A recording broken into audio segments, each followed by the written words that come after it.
2022 a été marqué par le retour de nombreux risques. Un risque géopolitique, bien évidemment, du fait de l'invasion de la Russie en Ukraine, et d'un risque pandémique important en Asie avec le retour du Covid qui force beaucoup de villes en Chine à fermer leurs économies. Les États-Unis vont bien, la croissance économique est très bonne et les dynamiques, notamment au niveau de l'emploi, restent assez solides compte tenu de la qualité de ces entreprises.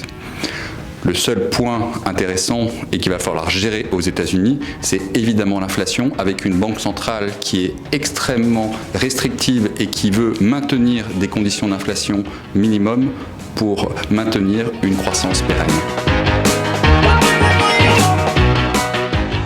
Il nous semble que la Banque centrale est extrêmement crédible, à la fois dans son discours, sa communication et ses actions, et qu'elle est à même capable de juguler les anticipations d'inflation. Le marché financier a déjà largement anticipé les hausses de taux.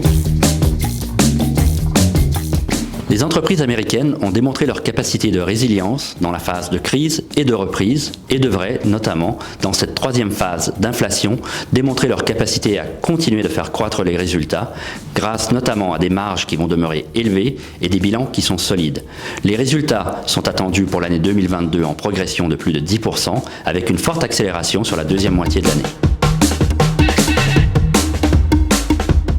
Les sociétés américaines qui ont démontré leur capacité à faire croître leurs dividendes dans le temps nous semblent particulièrement bien adaptées à cet environnement de marché.